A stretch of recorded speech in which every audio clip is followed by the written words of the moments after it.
Hello televiewers, you're welcome to another edition of Prime Hour on My Media Prime. We're glad to know that you are many out there watching and waiting to get what we are going to be discussing. Equally knowing that many are ready with their tablets, are waiting to express their views according to the two topics which were previewed for today. We are going to be looking at the outing of the Senate President in response to the European Union resolution on Cameroon. The European Union actually had a resolution on Cameroon on the 18th of April. On the 19th, the Senate President, the number 2 person of the nation, responded, accusing the European Union of being biased with what is ongoing in Cameroon, especially with respect to the Anglophone crisis. They equally mentioned the Boko Haram crisis and other crises rocking the nation, especially with the imprisonment of CRM's chairperson, Professor Maurice Kamto. We equally are going to be asking the question whether it is normal for foreign intervention in Africa as a whole. We are going to be discussing these two topics with our panelists who are already in the house. We are glad to welcome Mr. Lapanatasha Mama. He is of the civil society. We're glad to have you, sir. Thank you very much. I'm grateful to be here again and very happy to participate in these two topics of debate concerning should Western nations interfere in our internal affairs, and also to talk about the reaction of the President of the Senate, Mr. Nyanji Fenji. And I am here. I know it is an argumentative debate, and then for that of the Western nations interfering in our affair, I know it is for. I will stand for and I will stand against. Okay, but my main point will be against. Okay. We equally are in the company of Barrister Moody Jude. He is in the house, very ready to discuss these two topics. Barrister, it's been a while. It's really been a while, and I'm grateful to be here once more after I have not been able to make it for other programs. But I'm sure we will be able to give to our viewers what they expect of us. Barrister Tabon Khan is in the house, civil society, very active activist. We're glad to have you. Thank you very much. That is more reason why I'm here, because I have to enlighten Cameroonians on what is happening, as what is happening in the world and Cameroon in particular, and to relate most of our rulers, those who are ruling Cameroon, to be very careful as far as certain things are concerned. Okay, we hope they are going to get your water. Equally in the house with us is Mr. Ignatius Tinu, civil society. We're glad to have you. Yes, good evening, televiewers. Good evening to all the panelists. I'm happy to be here once more. Leonard, I would like to say that My Media Prime is a television that as day goes, people are discovering it, and when they come across it, they become too tied to it. So I'm also greeting those who are watching at us right now. Okay. So yes, I'm happy. Okay, we're glad to know that. I'm sure you're watching from Bamenda, from Kumba, from Boya, Limbe, in all the 10 regions of the country. We are going to give start our discussions with this response from the Cameroon Senate to the EU. Mr. Alapana, have you read what the Senate President wrote back to the EU and your take on it? I read the information and the response of the President of the Senate, Mr. Nyanji Fenji. And my take on it is, seeing the outbreak of the Anglophone problems, I've never believed that the National Assembly have a consent toward that, because I saw the reaction of Honorable Weber Jesse, and then I was expecting that maybe they would take a serious and urgent decisions toward that. They never said anything. Barrister Ababala came up with that same issue, because what the European Union put together, they are not strange. There are things that Cameroon have been crying for, and then it baffled me a lot whether Cameroonians and the leaders of Cameroon that are still under colonization, because they respect other from out of the country than what their brothers are saying, because all the European Union has tabled before them are what Cameroon have been given to them. Okay, Barrister Moody, a resolution is tabled or is taken at the level of European Union on the 18th of April. On the 19th, there was a response from Cameroon, so quick and sudden. Yes, it is not strange. Okay. We should admit that it is not strange in the first place. One, when the issue started in Cameroon, ministers went on air and denied that there was no Anglophone problem. Yeah. That was the first thing that happened. They went on air and denied the existence of an Anglophone problem. But the head of state embarrassed them by admitting in his end of year speech that there was an Anglophone problem, but was concerned the means, the style through which the Anglophone problem could be solved. So you see that it is not a new thing for subordinate to keep denying and embarrassing themselves each time a situation comes up. What they are denying and saying that the European Parliament ought not to have interfered is what Cameroonians of goodwill have recommended. Have narrated to them, they have tabled to them, they have sent fact-finding missions, they have created commissions just to look into this problem, and there is a bulk of recommendations before the head of state as problems, as solutions to the current crisis. But they have said nothing about it. Now the European Parliament, they are masters because they still believe that they are under the rulership and control of the European Union. We cannot deny that. We will get to we will get to it. Then I will be able to get you understand why I say they still believe and they are of the notion that the European Union, the USA still dictate the tune of activities for them.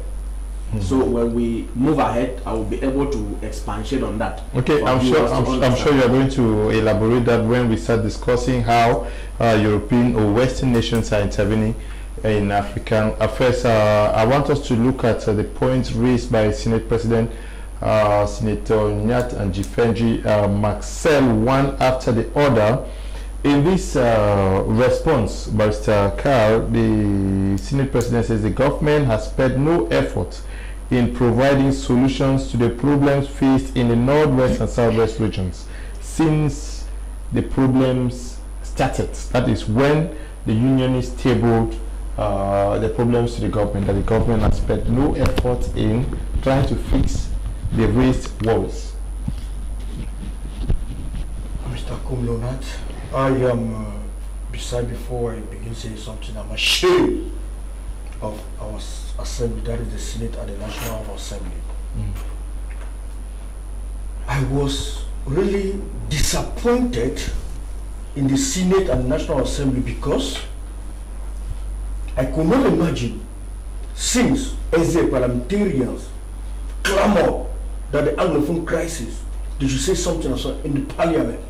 Most Anglophone parliamentarians decided to create chaos and problem because they wanted the Anglophone crisis.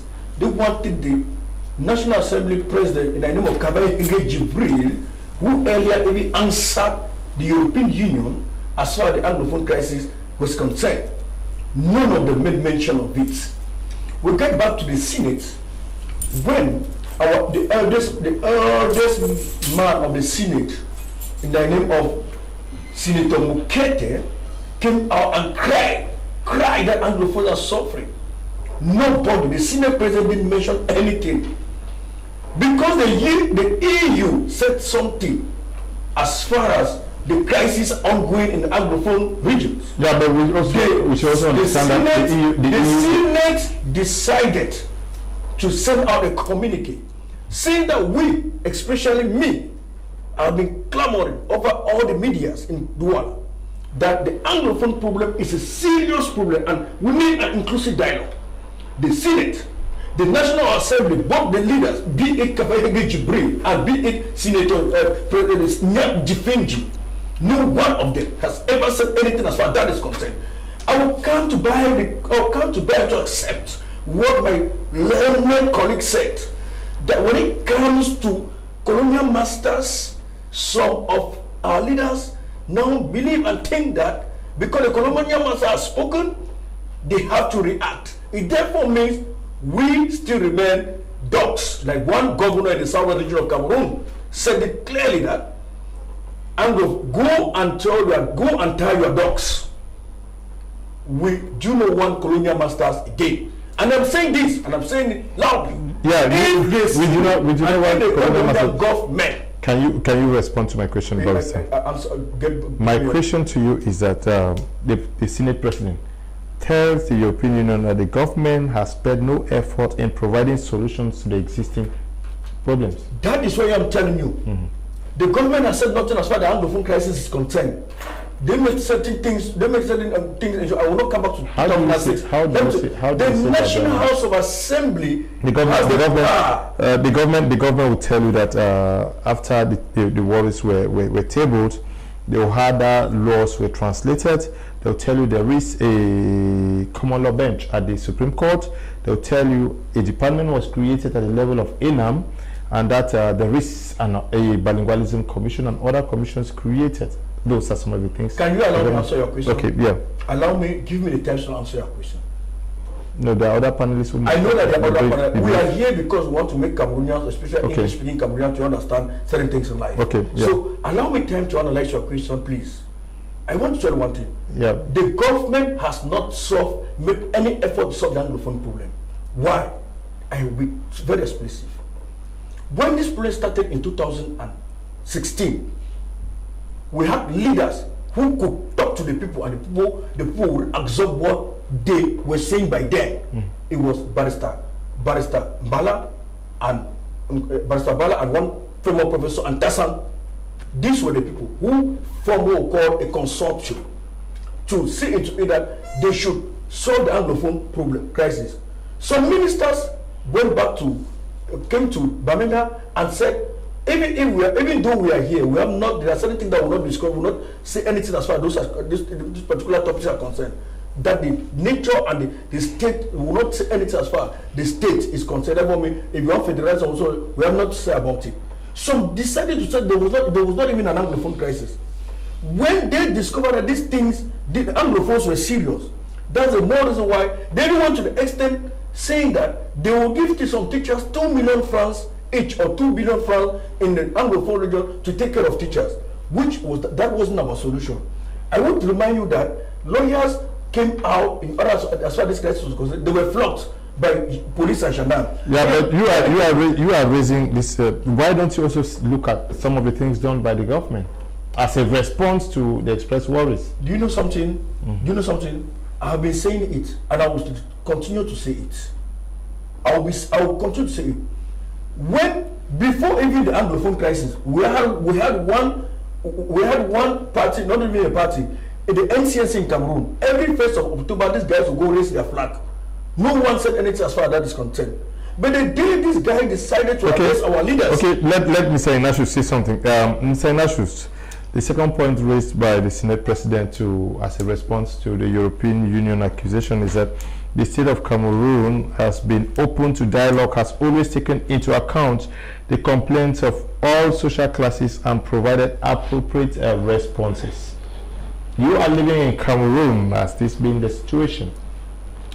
Yes, I would like to go back to his reaction. According to me, I like somebody who's always ready to defend his country. I personally, when you attack my family, it means that you have attacked me. He has done a good job by defending his country. I know that even Gaddafi defended his country and even had to pay his life for it. But the problem is the Senate President, does he turn and look behind whether what he's doing is he satisfying those behind? Because the decisions that are taken there, if the decision is good, we enjoy it. If the decision is bad, we enjoy it. But is he very sure whether we are satisfied with the decision? The answer is no.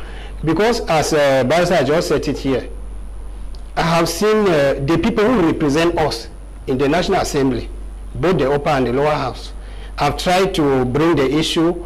I want to release like Wiba, Mukete, Chimukete, recently Senator Kemenge, as if parliamentarians have even brought trumpets into the National Assembly and disturbed the session because they wanted the issue to be discussed in the National Assembly.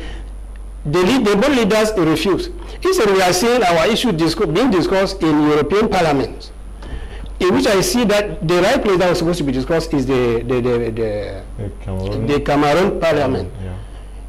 If you don't want to satisfy the people, they don't want to respond, they don't want to give a good response to it, but we, the people behind, we are feeling the pain. What do they want those outside to do? Because those outside, the European powers, they also have concern in a country that they see lives are going like that. So, according to me, my message I want to send to the Senate President. He says the state of Cameroon is open to dialogue and has always taken into account all the worries expressed by any other shade of society in Cameroon. They have taken some decisions, but the decisions came late. Do you think they are open to dialogue? Or they have been dialoguing already, because we've seen them meet with trade unionists in Bamenda severally? Then why are citizens dissatisfied? Because citizens are not happy. The people who represent us are against them, which means that they have not been open to dialogue. They take their own type of the dialogue that is good for them and not the citizens of the country. You think that the Senate President is very, very sincere when he says the state of Cameroon is always open to dialogue, and that they have been dialoguing with whoever expresses any worry in Cameroon? I was not surprised with that statement, because they have their own way of thinking about dialogue. Because when this incident started from the beginning, you see they have been ruling Cameroon politically. They thought they are going to take that direction and it will work.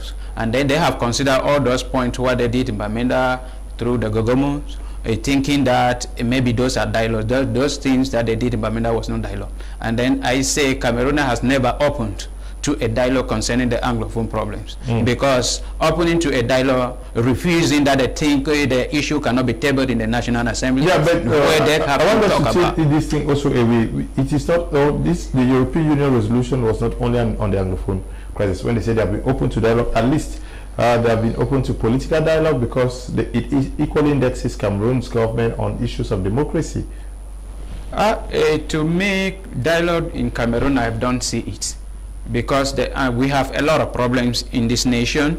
We have a lot of trade unions that have been going on because they are dissatisfied, and then maybe they just call them and the leaders into a private room in the very ministry concerned, and then they discuss about it. The real people concerned, the Cameroonians care less about the common people. And then you look at the Anglophone problem, you look at the issue of the Boko Haram, they are in the hands of those Cameroonians the government of Cameroon don't want to see. Okay. And that is where the problem is. They don't want to dialogue with those people that are really concerned with the issue. Okay. The people they neglected, the people the president say, I will never see them. And those are the people giving him motion of support, that he should open the dialogue with them. Okay. And Cameroon will go ahead. We are glad to know that Ngong Ivo, our colleague who works with the municipal radio in Tico Municipal Radio, is watching us from Tico. We equally express our greetings to everybody watching us from Tico subdivision. Barrister Modi, the third point raised by the Senate President says the state of Cameroon has a legislature and parliamentary corpus in compliance with international treaties, which means that they respect those treaties agreed. And therefore, unlike all other states, it seeks to ensure that respects by all, that they are trying to see that all these treaties, everybody in Cameroon and institutions respect those international treaties. Is that the impression you have? Treaties that Cameroon is entered? Yes, there are more than 200 treaties which Cameroon has ratified. Yeah. There are more than 200. Now, one thing is that they are not even respecting the terms of those treaties. When a man like Nyat Njifanji, a statesman, says they are respecting those treaties, and they went ahead to even encourage that the members of the European Union should pay a visit to Cameroon to have first-hand information. look at the fallacy in that statement. Has Nyat Njifanji visited the Northwest or the Southwest? What kind of first-hand information will he be giving to members of the European Parliament? Maybe himself has not visited. Maybe he's working on information gathered from to be able to say state representatives. To say I'm giving first-hand information means you must have visited some of the conflict zones and see the damage. Neither Cavalier has gone there nor His Excellency the Head of State. Ministers started battling with what they couch as dialogue in Bamenda, but the main condition, they impose a condition that they will dialogue on all other issues on the list, but any point which touches on the form of the state, they cannot dialogue on it. That point already came up and blocked everything touching on the dialogue. To say they will not talk about the form of the state, which was on the list of what Anglophone lawyers submitted to the government, that if they fail to protect their legal system, if they fail to protect their educational system, then the only solution to it would be a federation, that Cameroon should return to a two-state federation. That was the major point on the list submitted to the government, which was before the minister, before the commission which Gogomo was heading, in the form of a dialogue. That was not proper dialogue, because in the dialogue you don't put conditions. You don't say don't raise this, don't raise this, don't raise that. The major point was for them to arrive at the form of state. Can I cue you in back to the question I asked? Good. Yes. Says that Cameroon, the institutions are going to respect international treaties, and that the government was going to do everything for other citizens to respect those treaties. They are not respecting all international treaties. I wanted to touch on the point of dialogue because first, when my co-panelists talked on the issue of dialogue, the main thing which was omitted was the fact that because the form of state could not be changed, it destroyed the whole thing which was prepared in Bamenda as the round table conference to dialogue and see the way. Bamenda was not political. Bamenda was between the judiciary and the educational system. That was the core of it. Talking about international treaties which they are respecting. They are not respecting. Let me draw your attention to the Cotonou Agreement 2010. Okay. The Cotonou Agreement 2010 talks of the government allowing the civil society to partake in the activities of the state to guarantee democracy. Guarantee democracy. In due time, I will read one of the major principles that are found there for you to know that they are not respecting international treaties. Now, if they say they are respecting international treaties, why did they ban the Agbobala-led civil society consortium?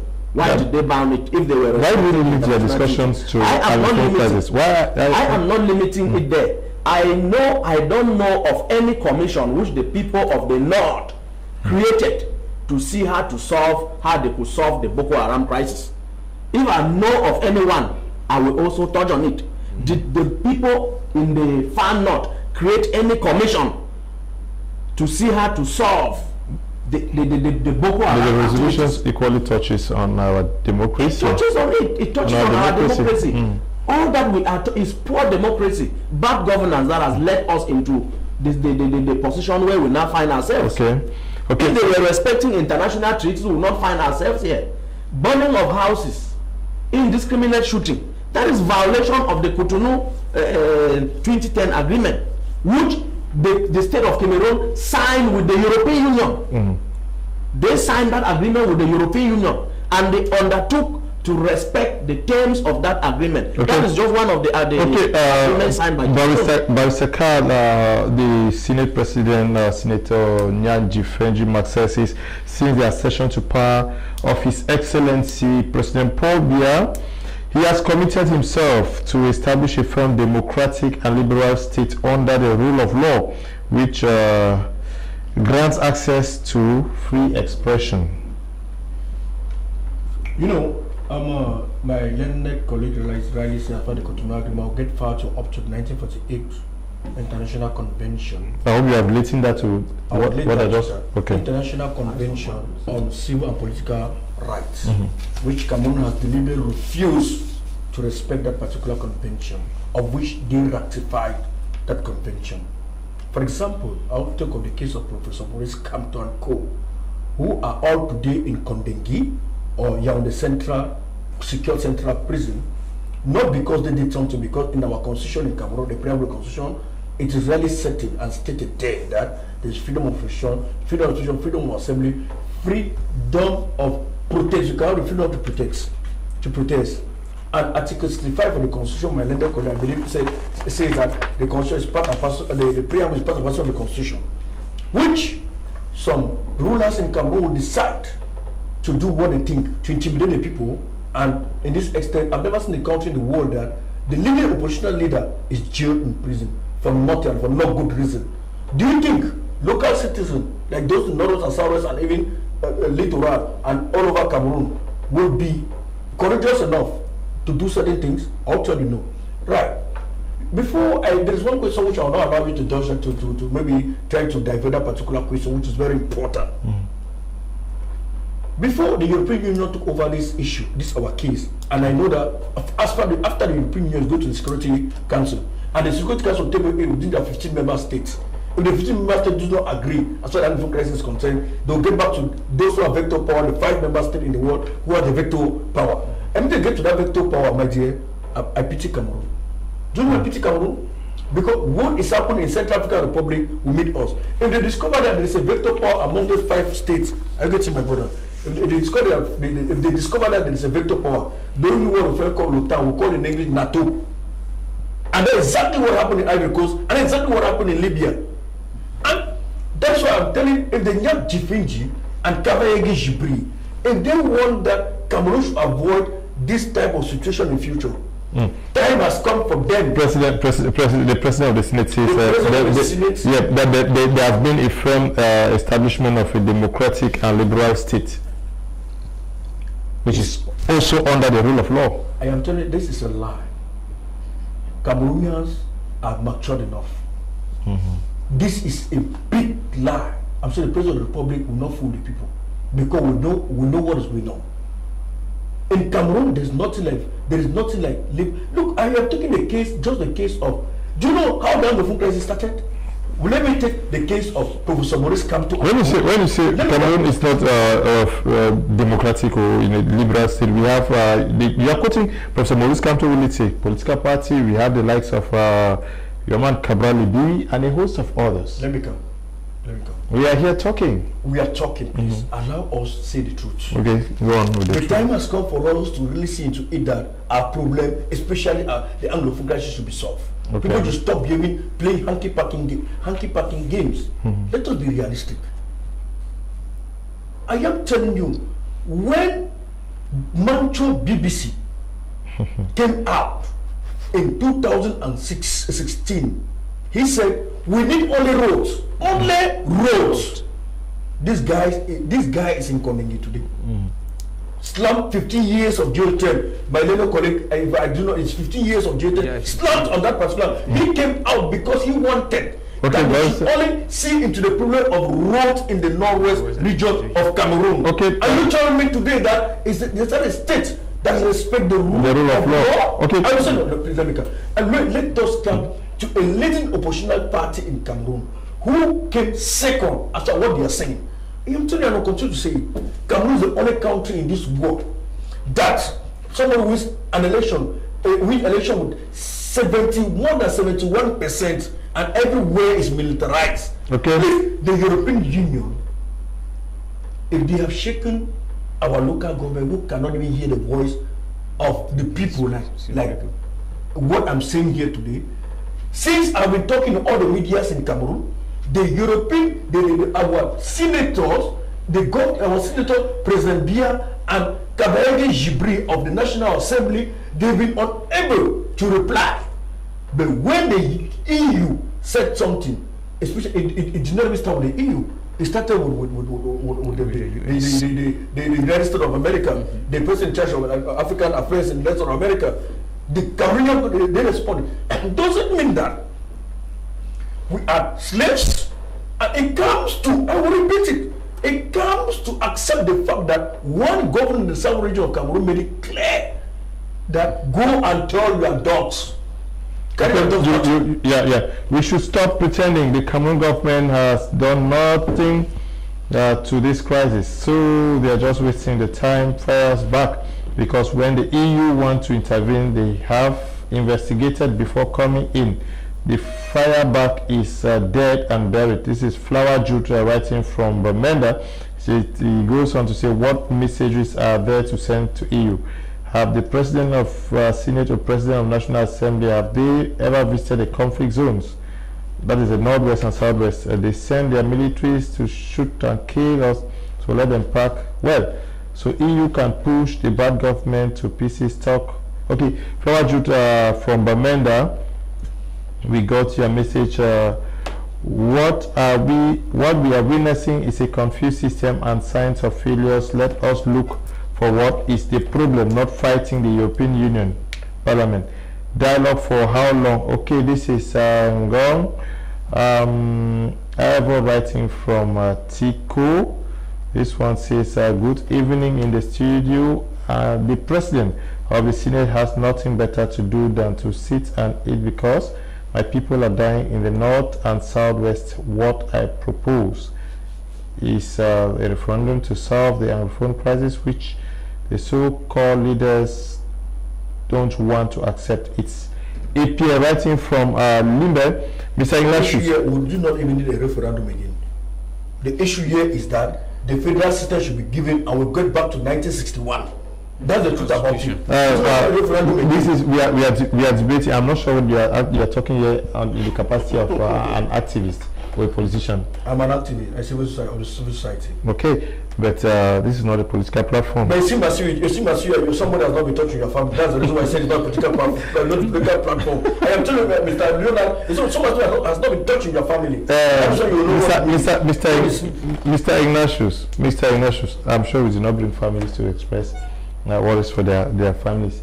Mr. Ignatius, the Senate President describes whatever the European Union is doing as a smear campaign. That is what is often called a campaign to destabilize Cameroon. You buy into that? Actually, no. Okay. I would like to say that there's an observation that I'm trying to understand. Mm-hmm. When the media house invite Cameroonians, you see people of the civil society, people of all walks of life. Yes. Whenever we are here like this, a majority behave as if they are militants of the opposition party. Mm-hmm. It's a signal to tell our authorities that their decisions, their decisions are not very favorable to their citizens. Okay. So I would like to continue by telling our honorable Nyat Ndifenji that it is not late. You can still do something. Mm-hmm. When we make him to understand that his reaction is negative, it is still time. Because they say that they have been making efforts to solve the matter, let them go back again and take decision that we will appreciate. Just like Barrister was saying here, he touched democracy. There is something I'm trying to see. There is like, especially on the issue of freedom of expression. Yeah. I'm trying to see that there is a sacred code in Cameroon that you need to fulfill before you manifest, and that code, the only people who know the code is the ruling party. Mm-hmm. It's not as if nobody know that code, because I see that all the groups that always try to manifest always go to obtain permission, and they have been reading books to know that if you want to do this thing, you must pass through this, but they have never been allowed to go. But yet you see the ruling party, they are being guarded by the men in uniform. The same thing they were supposed to do to other parties. So I'm saying that there is a sacred code that has been revealed only to the ruling party. So I'm calling the authorities that they should make the code public. Let the other political parties also learn it. Okay. There should be equality. Okay. I have to learn that particular code too, honestly speaking. Okay, Fares writing from Kuba says, good evening to all in the studio. I think it is time for dialogue. I'm sure Barrister equally is expecting dialogue to open up anytime soonest. Mr. Dasha calls, the Senate President calls on the understanding of its partners, especially those of the European Union, who are also battling separatist movement in their countries, to understand with Cameroon what Cameroon is going through, because according to him, maybe some people don't really know the difficult situation in which Cameroon finds itself. Yeah, I could have supported him with their statement for them to understand if they were doing some efforts to the crisis in the country. Because if you look at Cameroon, the 10 regions, you discover that only 3 regions are a little bit breedy. The 7 regions are in serious trouble. And then if you look at what the European Union gave them, it is not, they are not forcing them, and they have given them a chance to do something, and then they ask them to follow some kind of criteria in order to solve the problem that is plaguing the nation.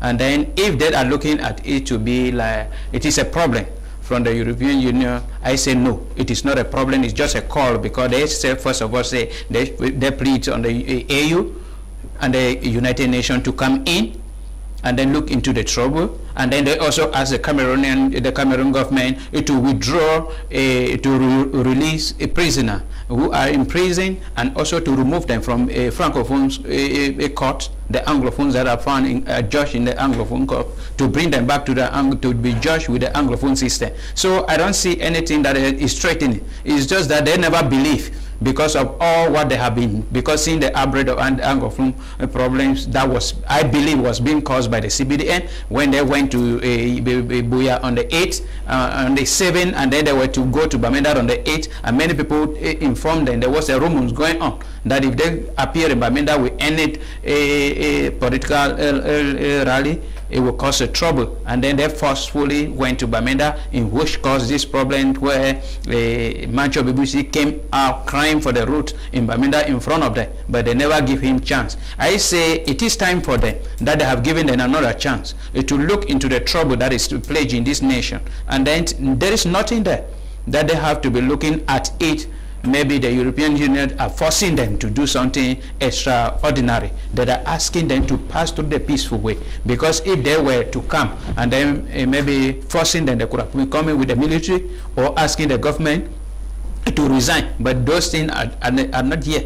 They are just simply telling them that these are the things that you have to do. Okay. You have to take these people who are in prison, you have to release them. Or if you want to judge them in the court. That they will better understand, because we are seeing the leaders of the Anglophone problem, the leaders of the Anglophones who are in prison. Every day they will go, they say translator is not there, the translation was not good. All those are the things that are causing a lot of problems. Barrister Modi, the Senate President invites, or says the Senate is going to be glad to host a delegation of MPs from the European Union to Cameroon, so that they can make an opinion on the situation with first-hand information. A good move here. Yes. That is, they should not be talking from a distance. Before now, I made a comment on that. I think, let me just deal with it now. Okay. When you say the members of the European Parliament should come in order to abreast themselves with first-hand, first-class information, it will mean that your parliament has worked on it. It will mean that your parliament has worked on it before you are inviting them to see what you have debated and arrive at. You will bear with me that the lower house in Cameroon has never attempted to enlist what they commonly call today the Anglophone problem on their agenda for debate. I remember very well Honorable Weber forcefully took the floor of the House and presented this like a prophet.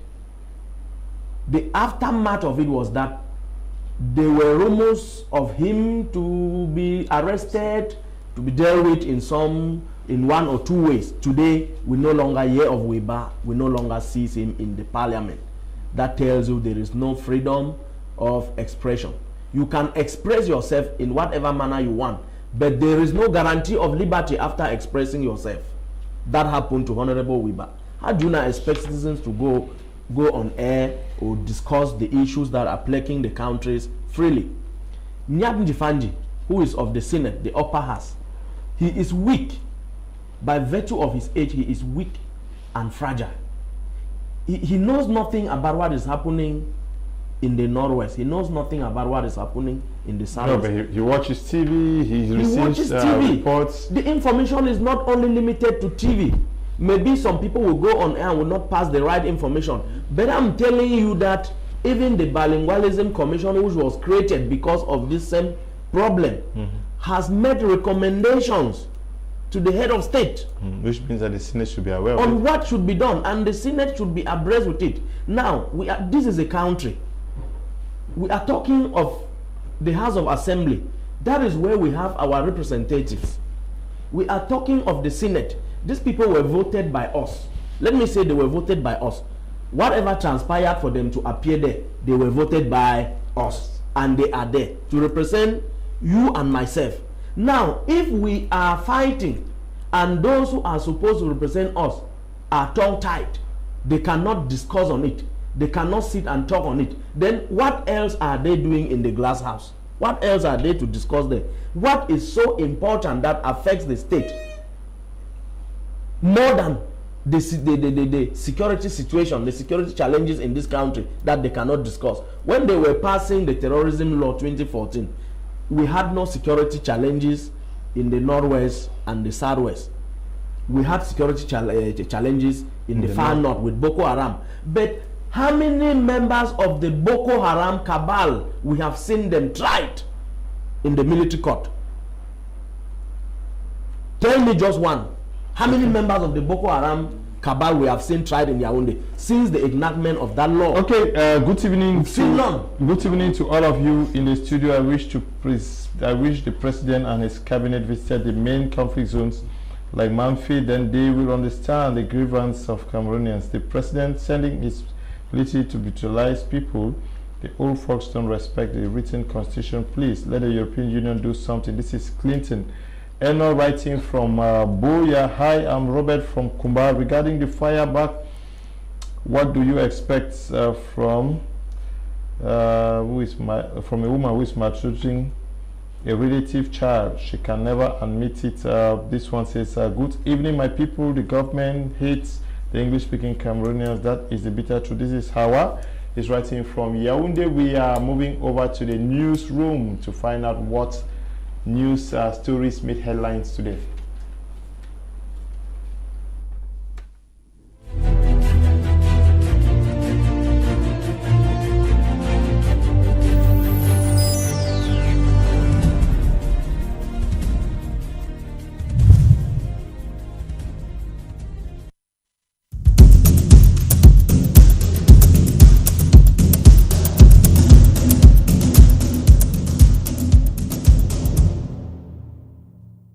Christians of the Presbyterian Church in Cameroon, PC Mokinzi congregation, on Sunday, April 21, converged in the house of God to celebrate the resurrection of their Lord and Savior Jesus Christ. The colorful Easter service was punctuated with the Word of God, praise and worship, infant and adult baptism and confirmation, the sacrament of Holy Communion, and thanksgiving as a sign of gratitude to God.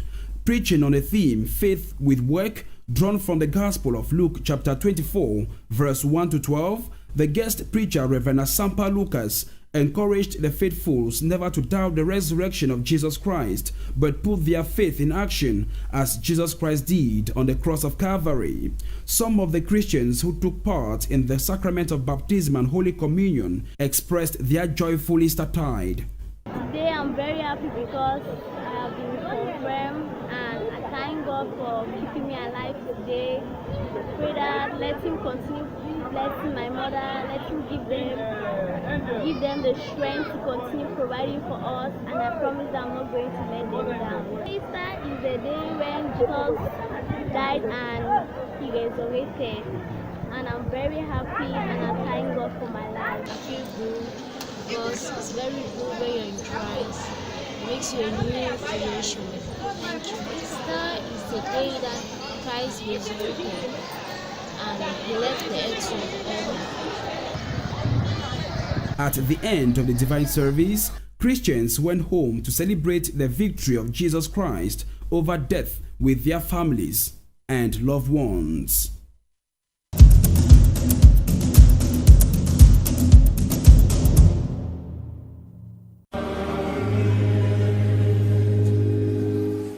Christians in Bamenda and the Northwest region have joined their peers nationwide to celebrate Easter. Easter, the day Christians believe their Master and Savior rose from the dead. Hallelujah, hallelujah, He is risen. Regardless of their ethnicity, the Christians were called to be crusaders of peace. After 40 days of intense fasting and praying, this Sunday service at the Catholic, the Presbyterian, and the Christ Dominion churches, inspired by the book of John 20, verses 1 to 19, Christians were called to use the joy of Christ's resurrection to participate for peace amidst the socio-political crisis rocking the Northwest and Southwest regions, loss of human lives, and other worry. Death of God on the cross, and to Christians who worship on this day, we take all the things that hold us hostage, the forces of death, we take it, to the cross of Jesus Christ, that we may afterwards resurrect with Him on the Easter morning.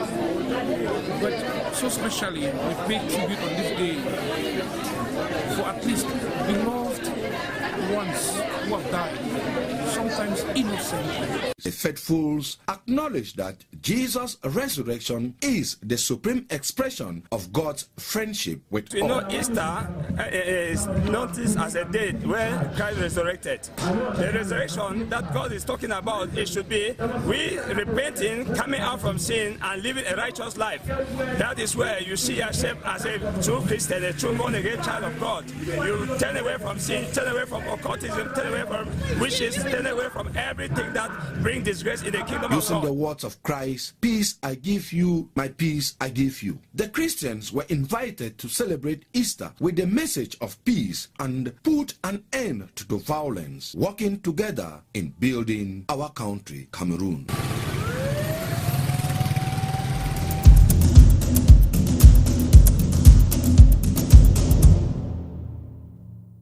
The road from Makeperong Puleng, Douala, leading to Lokpom, Lokbesu and other quarters in the Douala 5 municipality is an adventure of risk and a complete nightmare. For some time now, quite a number of minor accidents have been recorded due to the terrible traffic. On a very good day after closing hours, it is a regular sight for vehicles to queue up or trying to gain accessibility. The struggle is, however, not an easy one. Cars and people have to wait long hours to conquer the terrible traffic. At many instances, people take up the task of traffic officers as a way to manage time, but it doesn't help much. While others create for themselves new roads, many others have resorted to braving the odds with bikes who narrow their way into any available space, causing total chaos and confusion. Most people think that if the size of the road is increased, situations might be better. The involuntary halt for hours is what many people consider stressful. They are therefore calling on the appropriate authorities to see into the issue for a change. If we must attain emergence by 2035, infrastructural facilities should be treated as a necessity, not a luxury.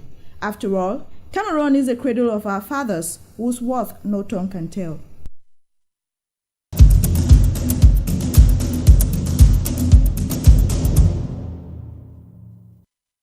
Christians in Cameroon on Friday, April 19th, joined their brothers and sisters in faith to commemorate the death of their Lord and Savior Jesus Christ. From Kumba and Limbe in the southwest region, Bamenda in the northwest region, and Douala in the littoral region, the message of Good Friday was loudly echoed from the altar. In Limbe, Catholic Christians began the Good Friday activities with the Station of the Cross from all the four corners of the city before converging at the St. Pius X Church Meadow Farms, where they prayed the 12 station together. In Bamenda, Christians of the St. Joseph Metropolitan Cathedral, Mancon, came out in their numbers to share the passion of Jesus Christ's death with their spiritual leader, His Grace, Cornelius Fontem Esua, who challenged them to keep reflecting on Jesus' ultimate sacrifice on the cross. Christians of the Catholic Church is a very important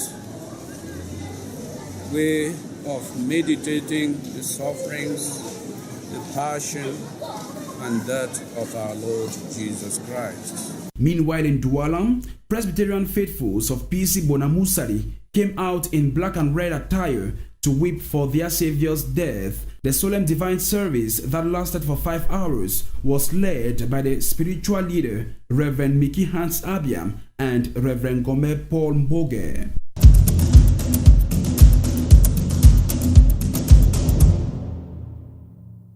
The enhancement or altering of one's appearance, either to make them look more appealing, beautiful, or worse, has become a daily activity for most women and a new type of lucrative business venture for men. Makeup is being used by many women nowadays for different and varied reasons, such as the need to be accepted, to feel more confident, as well as being recognized. My opinion about makeup is that it beautifies a woman, it makes you look different, it makes you look appealing, it makes you look nice, it brings out that aspect of you which wasn't seen, it makes you a different kind of person depending on the scene you find yourself in. The evolutionary attractiveness makeup gives a woman's feminine feature, like the color contrast between her eyes, lips, skin tone, and cheekbones, make her look more appealing to men. Moi, je pense que le make-up n'est pas une bonne chose, surtout pour les femmes, parce que ça dénaturalise les femmes. Et on a souvent l'habitude de constater, par exemple, derrière nos écrans, on admire les stars. Et quand on les croise dans les rues, même chez nous ici, on se rend compte que les make-up les ont totalement changé. Professionally, sometimes makeup is necessary, but on an everyday basis, I mean, we're beginning to overdo it. Women want to sleep, sometimes they do makeup. They wake up looking like they were wearing makeup all the time. It makes you not to appreciate the natural beauty of life. Even though nowadays some men too are beginning to do makeup, foundation and things. But women are championing that cause, and I want to say, ease up on us. We want to see natural women, eh? Living in a world where almost everything is about trends, evolution, and innovation, the natural touch of life is fast getting extinct, as most people don't want to be novice or left behind.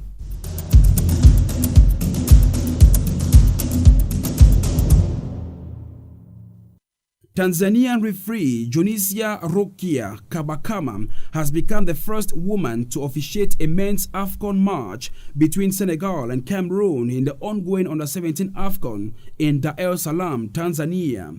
Considered one of the best referees in Tanzania and East Africa, Jonisia has close to 3 years of experience as a FIFA referee. She was selected by CAF to officiate the 2018 AFCON in Ghana, and she will go down in history as the first woman to be given such a huge responsibility after previously serving as the 4th referee in Cameroon's first game against Guinea. The Cameroon vs Senegal game ended 0-0, and Cameroon finished top of Pool B with 7 points after 3 games, while Guinea finished runners-up with 6 points. Cameroon will therefore lock horns with Angola, while the Golden Eaglets of Nigeria will welcome Guinea in the quarter-final stage of the competition.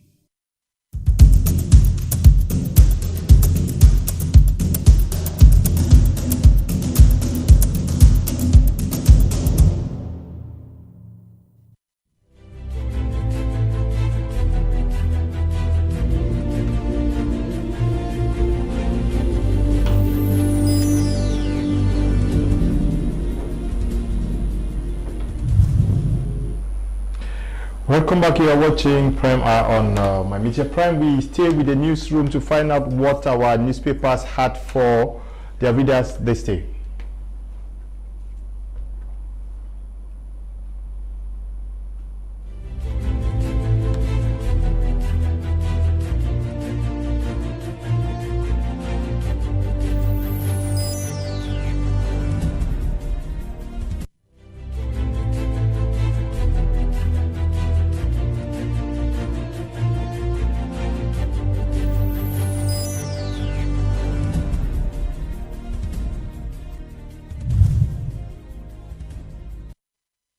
Hello everyone, happy Easter and thanks for joining us on In the Press on Prime Hour. While French newspapers focus on the EU resolution of the socio-political climate in Cameroon, English newspapers on their part focus on the Anglophone crisis in Cameroon. We begin with the Median newspaper. The Median reports on the suspension of chieftaincy consultations in Fako division by Minister Paul Atanganji. The paper says Fako indigents hail Atanganji as corrupt SDO. DOs are called to order. On to the visit of ECA chief executive to Cameroon. The Median headlines: Did Vera Songwe bear UN confidential letter to Biya? On the Anglophone crisis and Kamto's affairs, the Median says news tightens on Yaoundé as EU beckons UN Security Council. The paper also reports that CRTV Ashu Nyenti has defended a PhD in private law at the University of Yaoundé to SWA. On to the Post newspaper. The Post headlines: US Embassy clarifies Nagy's remarks on Cameroon. Says Nagy rearticulated a long-standing US policy on Anglophone crisis. The embassy equally indicates that US respects Cameroon's sovereignty and territorial integrity, but at times disagrees and there are consequences for such disagreement. Reveals refusal to demilitarize Anglophone regions forced the US to reduce security assistance to Cameroon. Maintains dialogue without preconditions is the key to Anglophone crisis. The US equally warns against attacks on schools, hospitals, patients, and civilians. The Post says over 470 killed worldwide on Easter Sunday. Senate, National Assembly strike EU Parliament over resolution on Anglophone crisis, but SDF parliamentary group disassociates self from NIAT CBDM EU attack, says they weren't consulted. Still in the Post newspaper, Atanganji's plan to repatriate fleeing funds, chiefs flops. Now to Mutation. Mutation reports on the reactions of the National Assembly, Senate and Government of Cameroon to EU Parliament's resolution on the socio-political climate in Cameroon. While Cameroon Tribune goes back to the visit of UN ECA Chief Executive Dr. Vera Songwe at the Unity Palace recently. Now to Le Gideon newspaper. Le Gideon focuses on the Anglophone crisis.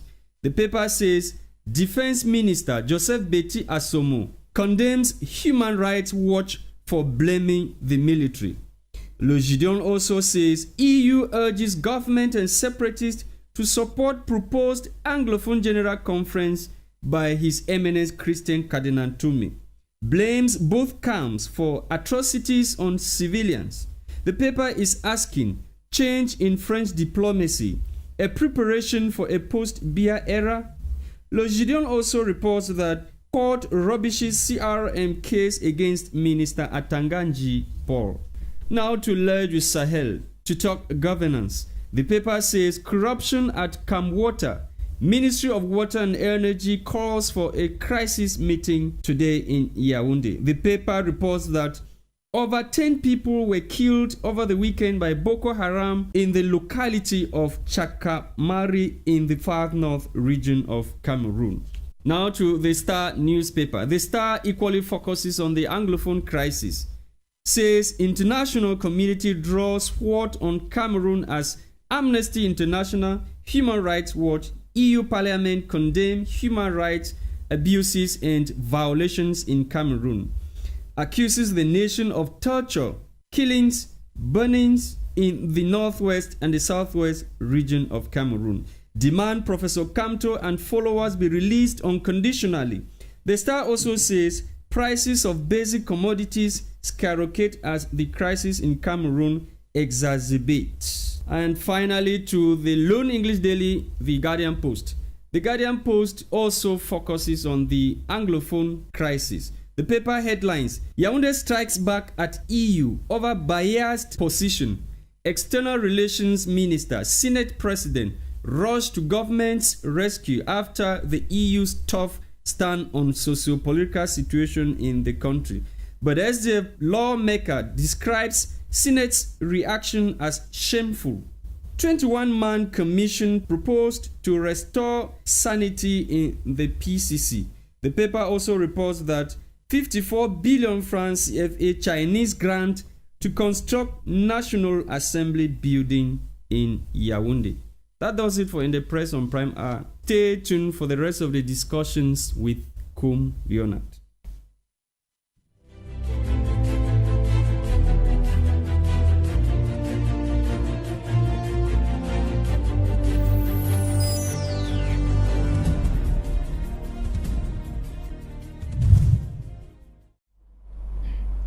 Thank you, Lasha, for that great review. We hope our televiewers enjoyed and got a lot of information on what is making news headlines across our nation. We are going to wrap up with our discussions on the first topic, after which we move on to the second topic. Now, Barrister Moody was discussing about describing the reaction of the Senate President inviting a delegation from the EU to visit Cameroon and get first-hand information. Could this visit also help shed more light on some of the dark spots on these mutual accusations, the EU accusing Cameroon and Cameroon government accusing the EU? KUM LEONARD, there's one thing maybe you do not understand. I'll get back to you what happened before the 2019 AFCON that we were supposed to host in Cameroon was retrieved from us. It wasn't because the CAF did not send a delegation to investigate out of the knowledge of those ruling Cameroon. They've been telling us that do what comes on, Cameroon will be ready on that particular day. We all know up to today we are not ready, even if we were asked to organize the African Cup of Nations today with 8 teams. We're not still ready. Now, let me tell you, before the EU decided to go in before the EU decided, or parliamentarians in the EU decided to come in to discuss about the Anglophone crisis, they have sent people on the field without the knowledge of the government. It's not you ask a visa, you're in Cameroon. You see, when international station which I will not mention their name here, when they carry all reports on the Cameroon, they didn't stay there in France or Britain or Europe or United States of America, carried on the report. No, they came to Cameroon and into the field and they saw what was happening in the field. For example, I want your report concerning the CDC by one international station from the US and one from France. You discover these guys were there. They came all those reports. So the EU did not decided to come out, decided to carry on, take some decision without them. So what the Senate President is saying, I believe, therefore he doesn't know that before those guys sit and take decision, they have investigated totally as far as matter is concerned. Yeah, irrespective of this, Mr. Ignatius, do we also think that it is better for them to come here? We saw the Secretary General of Commonwealth. He came, was received by the government, but he equally met with political leaders in Yaoundé and civil society leaders in Yaoundé. He moved over to the southwest region where he met with some government officials, religious and other civil society authorities. Do we equally need that from the EU and other international organizations? They shouldn't just be talking from far off there. If the Cameroon government is calling on the EU to come in and witness it themselves, a call like that is somebody who wants to be transparent, who wants things to be very clear. But all the measures that they themselves have been taking, they themselves have been saying it openly in front of the media, that we have done this. We form a commission, bilingualism, visits of the authority, former prime minister, senators that have been going there. They have already explained, everybody know, and these people have been listening. If they are calling these people here, I just have a feeling that there is a second one that they are doing that we, the Cameroonian, we don't know. Maybe they are calling those people to tell them only inside yeah, you think there is need for to me, I don't see any need for them inviting them, because you made mention of the Commonwealth who came here, Secretary, and then he was not willing. He did not go to Buea willingly. He was forced by the chairman of the SDF to go there. and then you think that the SDF chairman can force the Secretary General of there was a serious debate in Yaoundé that I'm sure of it, that the government refused that he should not go there. Yeah, and the SDF chairman made it clear. If you want to know this issue will be go there and see. And then I say here the other times that any European Union or anybody coming from out of the country, it must pass through Yaoundé, and when you pass through Yaoundé, you have an agenda to take. I don't believe that it is the issue, and I believe that the government, they have presented all the evidence the EU is having, because the Minister of Defense has apologized over the media many times on behalf of the military, of their brutal killing, their raping of the children. Excesses of the military. Yeah, of the military. That he apologized on behalf of the military. Yeah, and then even the former Minister of Communication. So they have given the evidence to the EU, and the EU is giving back to them. So they should not be inviting them to give them another agenda. They should not be inviting them. Okay, let me take this one from Njem Bonde, who is watching us from Yaoundé. Nje says, let your panelists know that the SDF is still the leading opposition party, not the MRC, with a parliamentary group as against one for the MRC and 7 senators of the SDF out of 0 for the MRC. The facts and figures are clear. Please, let me finish. The facts and figures are clear. That Kamto was second in the presidential doesn't make him the leader of the opposition. Okay, let your panelists not confuse between the Boko Haram insurgency and the Anglophone crisis. Equally questions, how powerful is the European Parliament? What problem have they been able to solve? I'm sure we are going to discuss that in our second topic.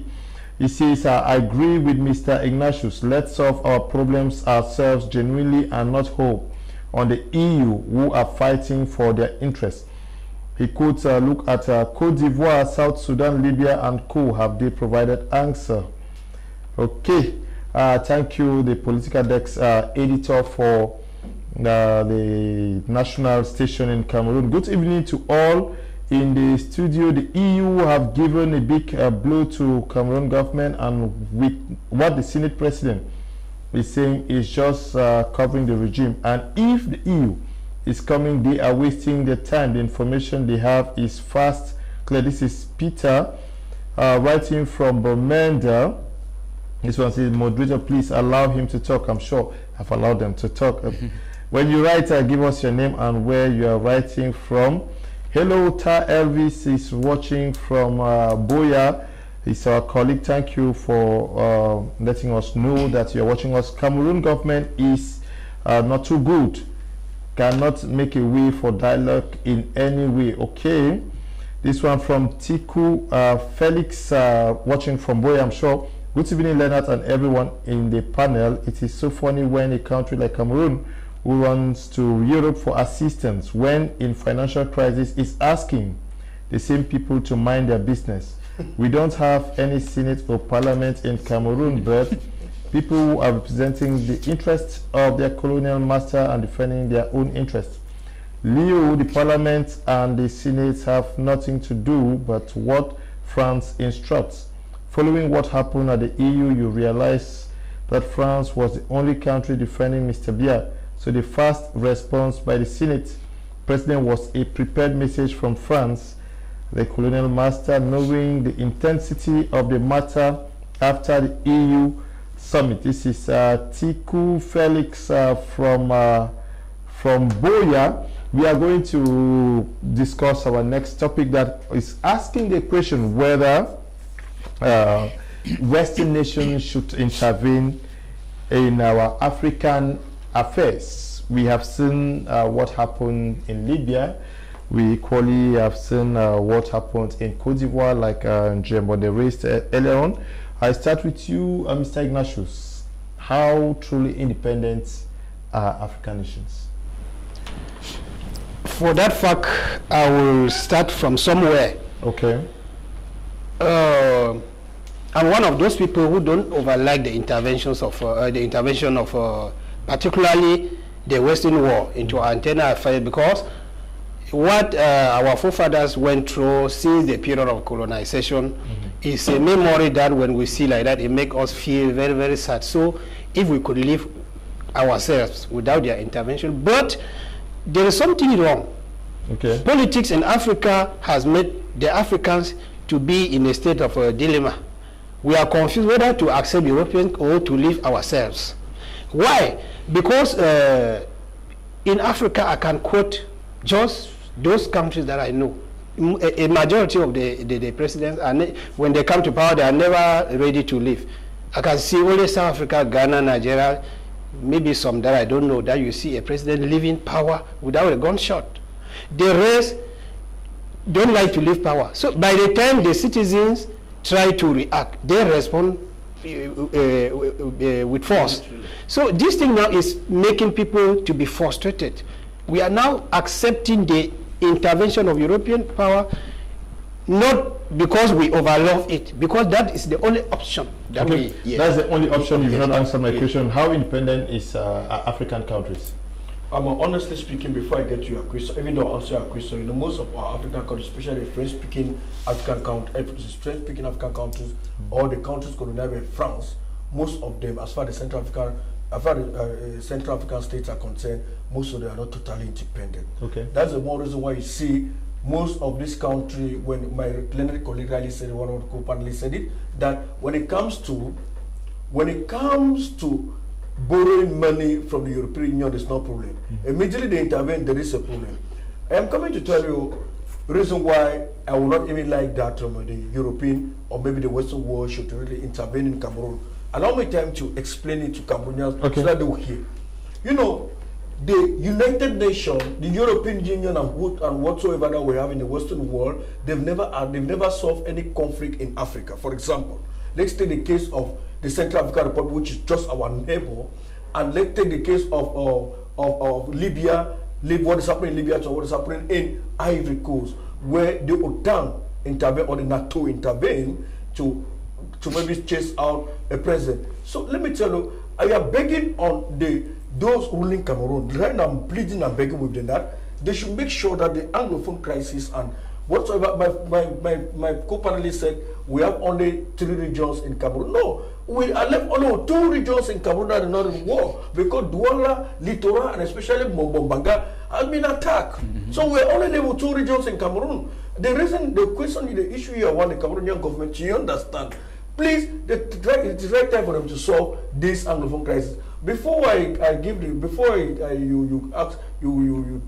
the word, what I have to say, what James on the advert said is not true, because this CM and party of Somalis come to has one parliamentarian in the glass house. Yeah, but that's not make them in the name of Sub-Lazar. You know, I will be very clear with that. Elections of the municipal and state election will have taken place 1 year ago, and this thing was prolonged by the head of state with a simple decree. It therefore means that we had presidential election. In you're a lawyer, and you are a lawyer, and the Constitution gives the head of state that right. It gives the head of state that right.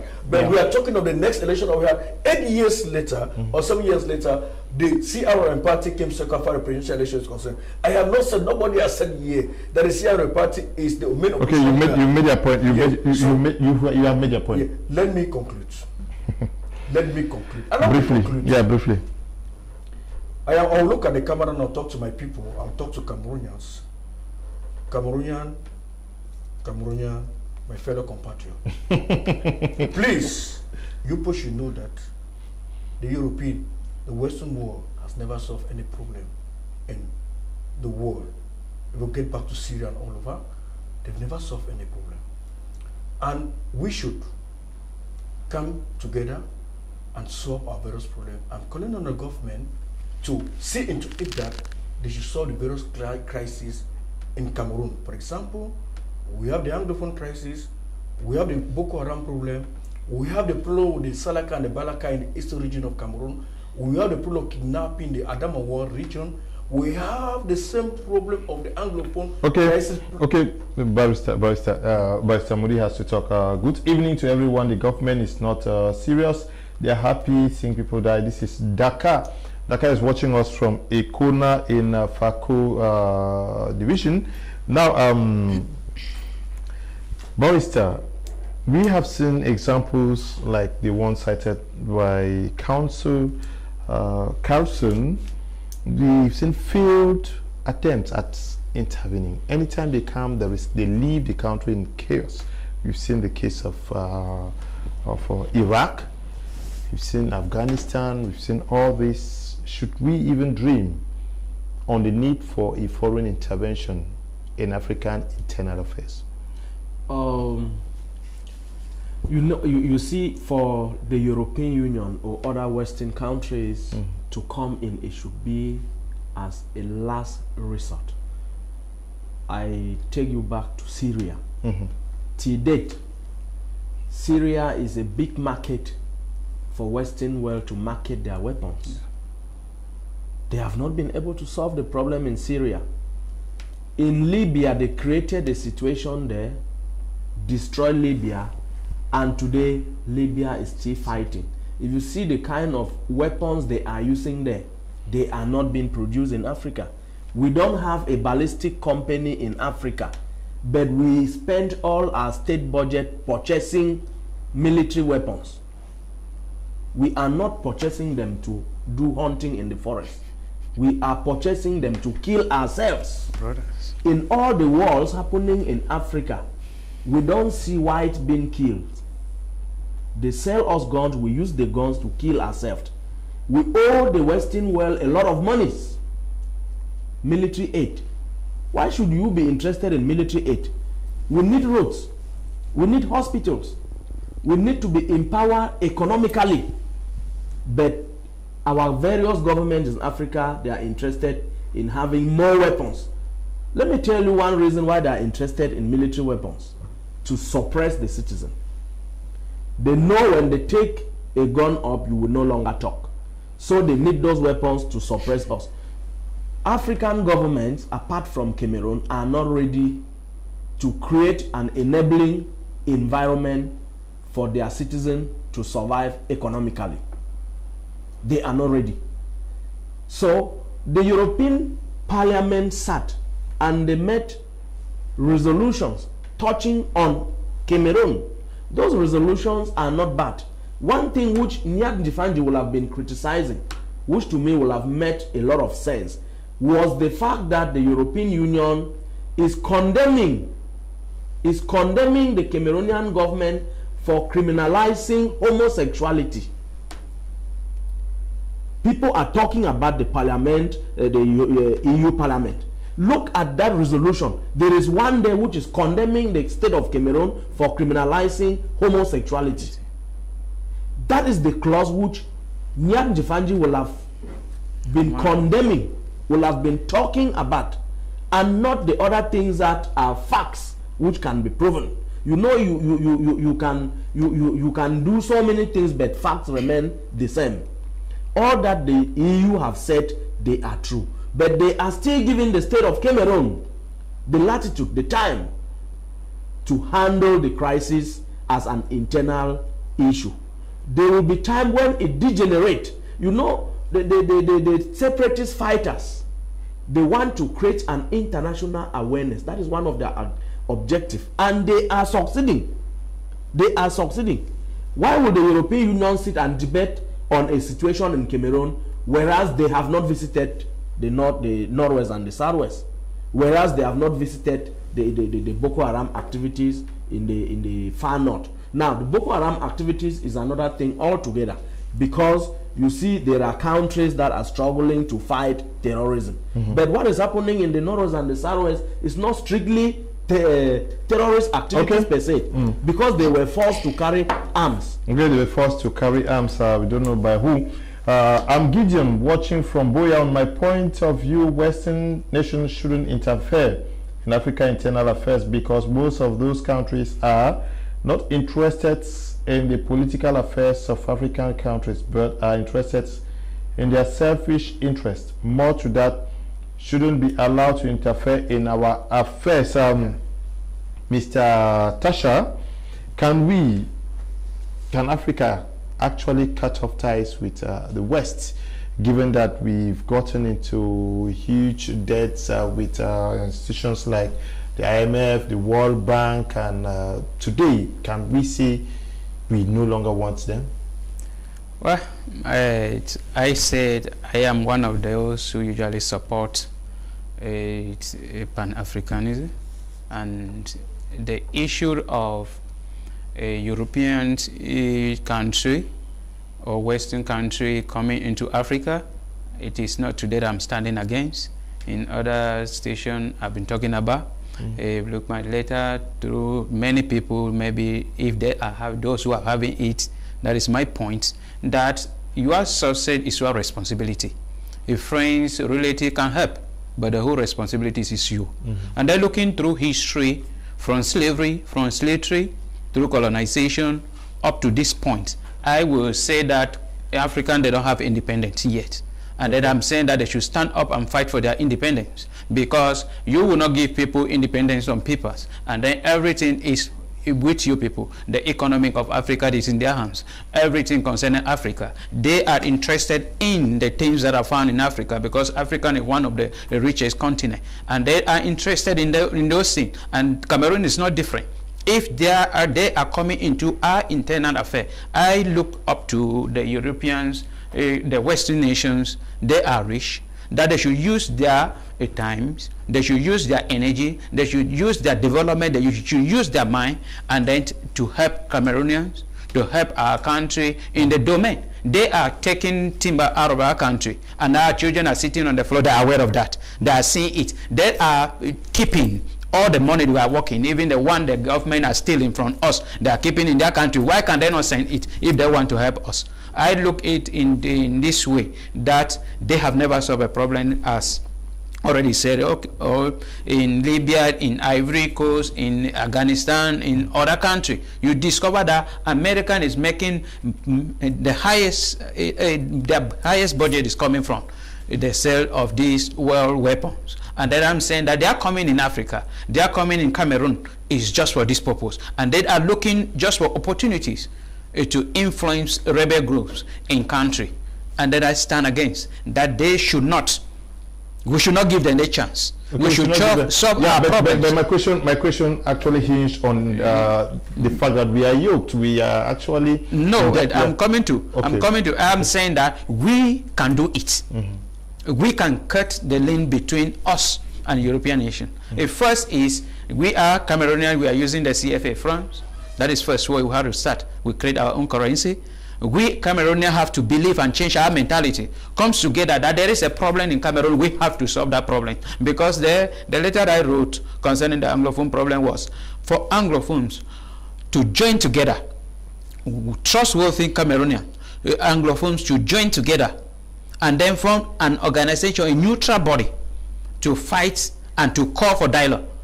And there, the neutral body, if people can come together and keep away selfish interest, then I don't believe this Anglophone problem could have been in this level. But you organize and plan something with your brother carry it to the government. Those are the things that are killing us. We Cameroonians can do something. And the fear of the government is what we are doing here on this table. Because we are educating Cameroonians. And that is their fear. The first strategy of the government is education.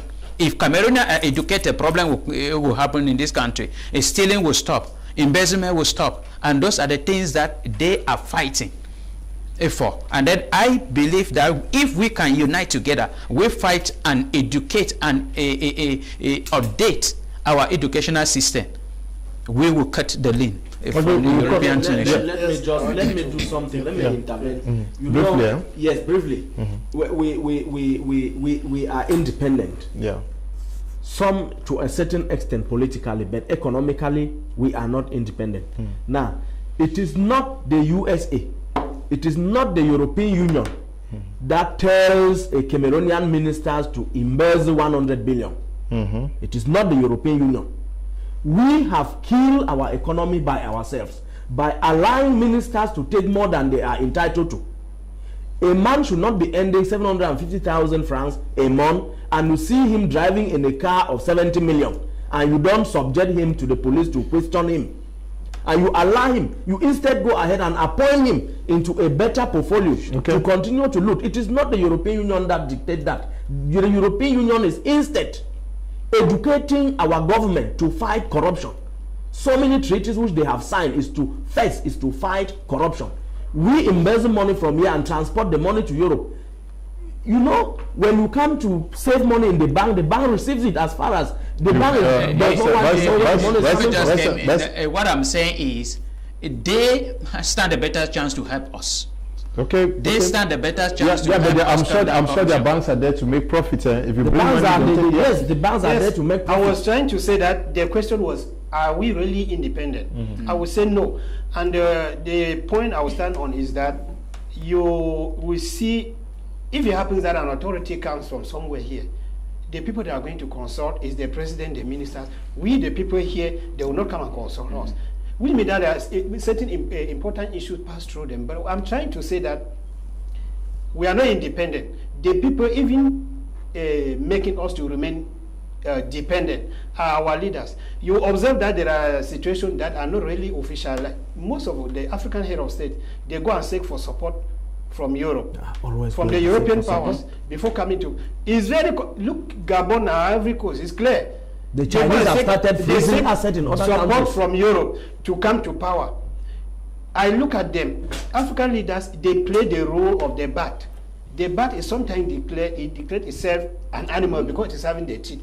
Sometimes it declares itself a bird because it flies. So the African leaders, they seek support when they come to power. By the time they begin to face threat from Europe, they become Pan-Africanists. They start talking as we are talking here. But now, where the place that we're supposed to count on was supposed to be the AU. But now the AU has become the type of statement our father, as you said sometime that you cross my back as your own. The AU is like that. Nobody will like to talk about another person because tomorrow is going to be his own turn. So the AU is not serving us at all, at anything. I support his ideas that we should try to be ourselves. But that is supposed to start from the leaders. Because the leaders are voted to carry our issues. But now that the president themselves, I can say that the European powers are doing good and bad. And the bad thing that they do, we invite them to do it. But IMF, the World Bank, they keep financing some of our projects, though they give conditions under which these projects should be executed, especially with respects, like by somebody said, respects to how to get the money to do the job that was assigned for, so that it is not embezzled and then misused. But isn't that another yoke we are entering into in our quest to want to be independent? The IMF is doing a good job by helping us to give us sometimes loans. The question is, where are our own riches? Where are our own riches? You have to nurse. If everybody, for example, individuals, all of us here, our riches are not the same. You can be having maybe 500,000, I have only 100,000. I know my level. I should live my life in a way that I should nurse the money to go up in a way that one day I should not beg from you. But the question we are saying here is that our own riches are being embezzled by our own leaders. They go and keep, and it is not doing anything. If images that we have seen just of recent time concerning our country is a very sad issue. So the money we have, we're supposed to manage. For example, let me quote a country like Libya. Even though Gaddafi was killed, is somebody who tried to do what we are saying here, tried to do every effort to cut any connection that will push him one day to go and to beg for help from anybody else and leave. He used his country and succeeded. But we cannot do it here because we are greedy. So we blame ourselves. I don't blame the IMF. The IMF come in because we make ourselves poor. Okay, Boris Carlson, we have military cooperation ties with other foreign nations. I'm sure those ties are there so that in times of need they can come in. Have we not directly linked with these nations considered friends? You know, Cameroon is one of those countries who is blessed because we do not have any military camp here, any other military camp out of Cameroonian military in Cameroon. Yeah, but we have cooperation. We have cooperation with to train our military because we do not sophisticated weapons or we do not sophisticated strategy to fight war. You know, Africa and Cameroon in particular, one of the most blessed country on earth. Cameroon has a world school that is training people from across Africa. I completely agree with you. The best schools in training military in Cameroon, that's the more reason why you see countries like Burkina Faso. The Sakara was trained by Cameroon.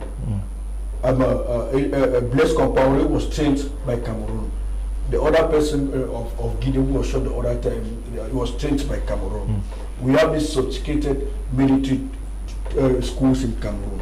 But now, my problem is, my brother, they rightly said, now I would want to tell you something. Most of these our ministers today do not keep their money back in Europe. They are in their houses, in bushes, in forests, in holes. They do not again.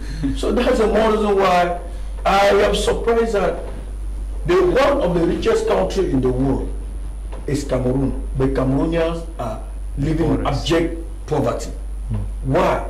Because that's the most, when you talk of the UN, the United States of America, the EU, or the EU, or the like, in order to live in a peaceful, so that our future generation, because we will not be the one to benefit from what we are fighting today, they will be our children and our generation. We should tell our leaders to stop what they are doing, because they are thieves. Everybody wants to furnish, embezzle money in such a way that things are becoming so difficult. That is why, the reason why the European Union, we see them today saying certain things are far. We are concerned, my brother. It's because even in Europe, it's not moving. Do you know why it's not moving? Most of those living in Africa, and especially and Cameroon in particular, are now using the Trans-Saharan desert to Europe. And immediately find themselves in Europe, no job, and they become a nuisance to the European. That's why they will come. They are coming back to make sure that African territory should at least have peace, so as to avoid what is happening in Europe today. Why they are coming. That is why they are coming. No, I will tell you. If I am still saying, if the Cameroonian government and those who live in Cameroon, if they are conscious and honest enough, they should begin by solving most of our problems. Because one parliamentarian and the president of the National Assembly made it clear and said it clearly that Boko Haram is here in the National Assembly. Therefore, before he said it, he knew that Boko Haram was there. Yeah. People should stop. And if the Anglophone crisis to today has not got any solution, and they do want to mention the Anglophone crisis, how can you link that with our military ties with European or American, some of these nations? Yeah. Do you know something? I am telling you that our military ties, especially with Israel and America, they are good ties. They have good relationships. So when you enter into such corporations in times of need, isn't it also normal that your friends would intervene? That is the more reason why the United States of America has cut down some subvention they used to give to our military, because they've discovered that they are using subvention against the people. Okay. And my name said, or the corporate said, and you know, these people, they produce arm. My brother, we are not producing arm. The only arm we're producing is chaka voom. Let me use the word chaka voom. That's the word I can use. We are not producing automatic arm. And they know why the Anglophone crisis is where it is today. It is because this Anglophone crisis is enriching these top military men. Okay, it's enriching some of the top military men. I'm not sure all of them. Good evening. It's high time we tell ourselves the entire world a true Anglophone is you and I. It is obvious we can't keep struggling to fuse ourselves with some people. The Senate President you are talking about, does he know what Boya, talk less of Manfield, looks like? How can we have so-called leaders who rule rather than lead us based on speculative and false information? We need to go back to at least a federal system of governance before any sort of dialogue whatsoever is initiated. Anglophones can't keep living as hypocrites. We are more than that. This is Alain Abangma writing from Boya. We just pray and wish our peace and serenity returns back to our beloved country, Cameroon. This is Mukete Esquilu writing from Kumba. Good evening to everyone in the studio. The only thing that can solve the Anglophone crisis is through dialogue and also releasing the prisoners. Also drop all their weapons. How can they be saying that people should drop their guns, but killing, burning of houses, okay?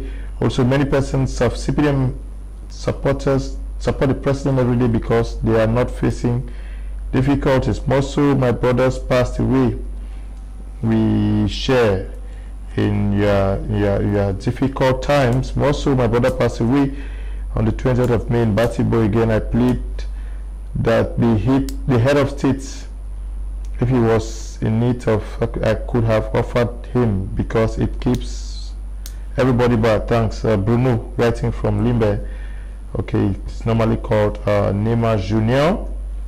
Good evening, panelists. It is, please, we cannot take any call. Just send your text messages. We are going to read them out.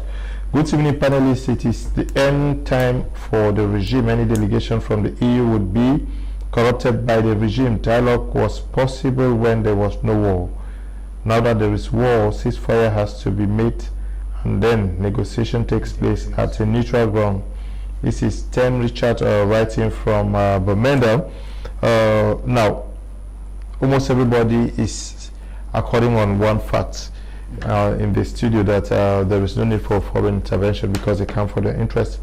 When we see civil society organizations, we see the NGO, we've even seen political parties like the CRM of Maurice Kanto.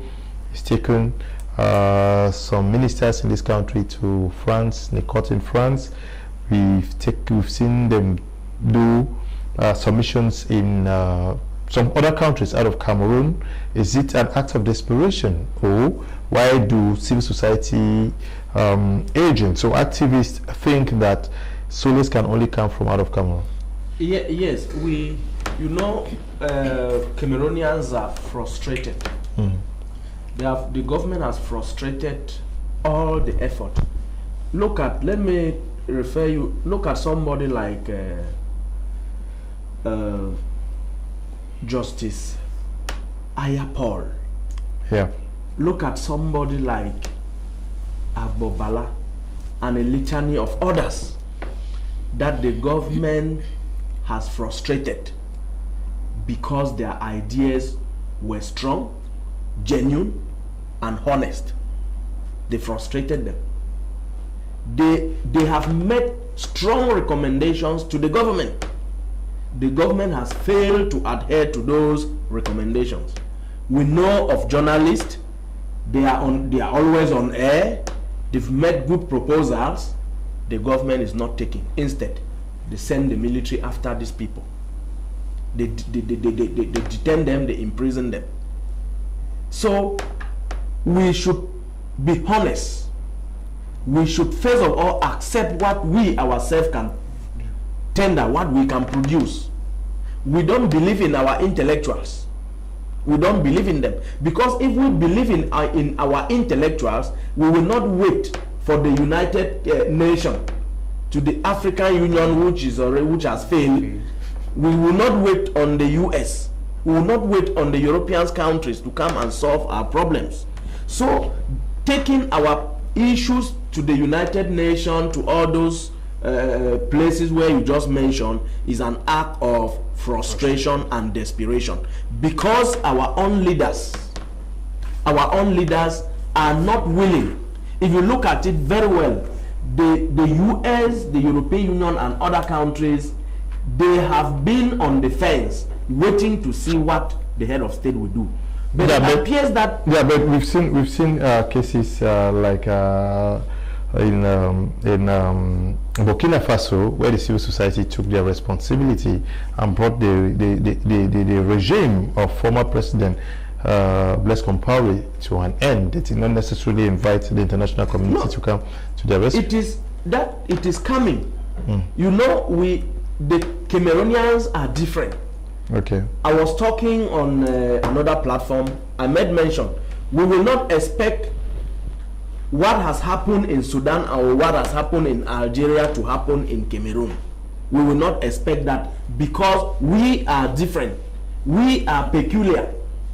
We are peculiar in that we drink alcohol and drink even our senses.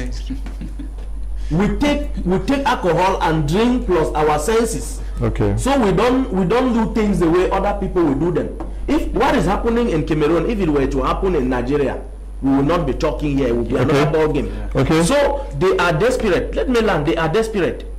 They are desperate. But that desperation will plunge the CBTM regime into a position where they will ever live to regret. Okay, they will live to regret. Yeah, we do not want Western intervention from what I've gathered from almost everybody here. Are we ready for an Eastern intervention? I'm talking about Russia and China. Are they better alternatives? The only thing I can say that are better to the Western nations is that they are now coming with military weapons. That is the only thing I can say that they are a little bit different, because I can never support any relationship that is dealing with a military weapon. Because you think that Russia lead in supplies of military weapons? Yeah. Do you think Russia is not coming with military weapons? Yes, I'm coming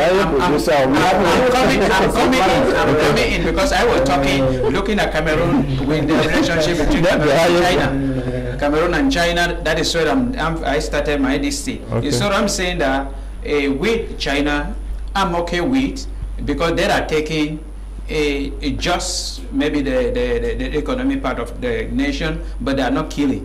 Because with the U.S. And then the other nations, a relationship with Cameroon, like Israel, their main purpose is to destroy the nation. And then there is no solution, there is no war, and there have never been any conflict that have been solved with them, by them, with their weapons. That I say that military support are useless, are unfruitful support to any nation. Whether I pray, my prayer all these days is that the U.S. you cut totally their support from Cameroon. Let Cameroon be free from those military support, because those are the things that are influencing, are giving some kind of habit in the heart of the citizens. You followed, they believe in support from foreign countries. You followed what the East, talking China, Russia, and other countries from the East are doing in Africa. You think it's better they intervene than the West? Foreign intervention is intervention. Okay. But what I support is maybe international relations, because they will come for business. So I would like to say that continue, because the question started from the issue where the militants of the MRC took a matter to the foreign country. So I was trying to say that if just from the review of the press here, we heard that this party took the minister here to court in 2 different regions. It was rejected in one, and in the other one nobody even came up. Some years ago in Cameroon, if there was a traditional ruler killed somebody, a militant from the SDF, and accepted that I did it. He never he went to prison and made only some few days and came out. That is to tell you that here, those people who go to sue them out of Cameroon, they are pushed to the wall, because the powers have already proven to them that here at home we are alpha omega. You can never be more than us.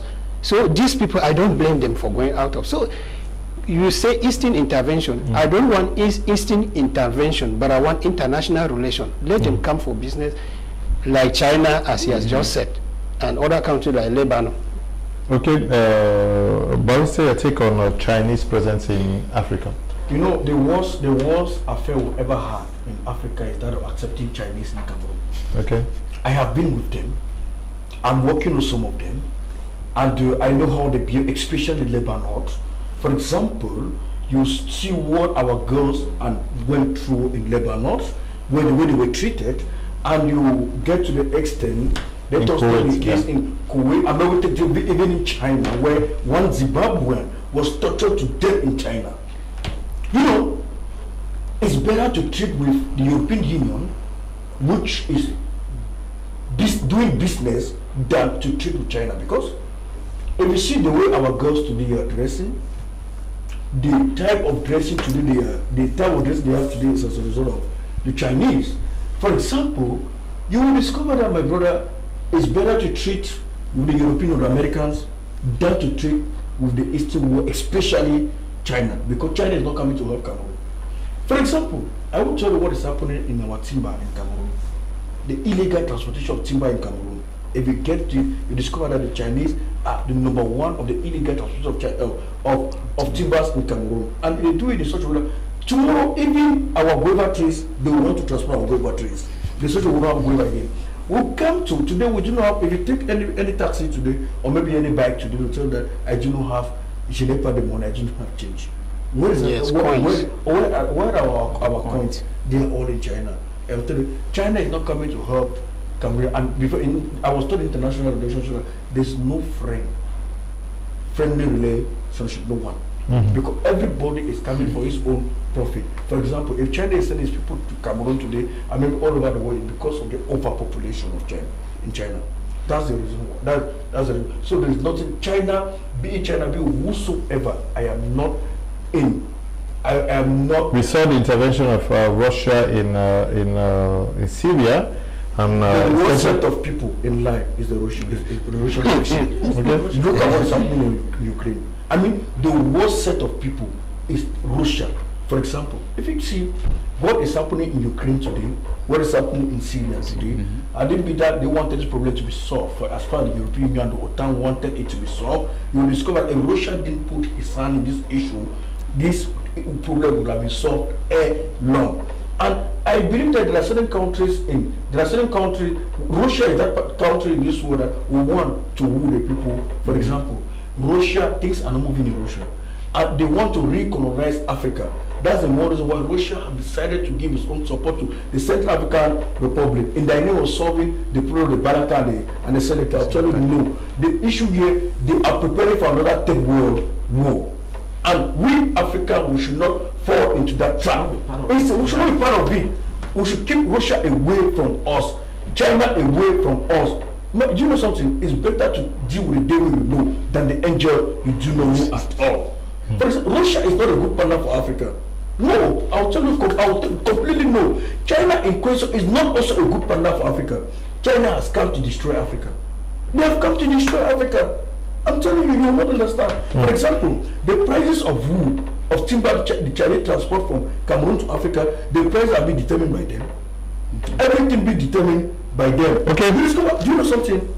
I witnessed one situation in Yassa Park. Because I went there, was called to intervene in Yassa Park. A Chinese beating a Cameroonian. Okay. By Samuri, we are talking about whether Western nations should interfere in African internal affairs. We saw the EU now discussing Cameroon's issue at the level of the European Union. We've not seen the African Union discussing this. It is true the Chadian president has made two remarks on what is happening in Cameroon, but we've not seen the Central African sub-region sit to discuss what is happening in Cameroon. How do we stop the West from discussing our issues when we keep saying lips to what is plaguing us? Yes, Mr. Ignatius there mentioned something that the AU cannot act because AU countries are partners in crime. If I side with the European Union to condemn my neighbor, and I'm doing the same thing that my neighbor is doing, tomorrow will be my own turn. That is what is happening with members of the AU. What do they go there to do? One of the objectives of the African Union is to empower the black Africans economically. Have they succeeded in empowering Africans economically? No. They have succeeded in destroying Africa economically and politically. The European Union is coming to help build the areas in our countries that have been destroyed by us. Now, how much has Mebengo stolen from the government coffers? How much has Abba stolen from government coffers. How much did KUM boss on London stolen from state coffers? When you sum just the amount stolen by them, the three of them, it can produce a ring road from Bamenda to Misaje in the northwest, closer to Nigeria. But 3 persons are in keeping of that amount of money. How then will you not expect European Union to come in to question the government to account for the money which they have obtained as loan from them?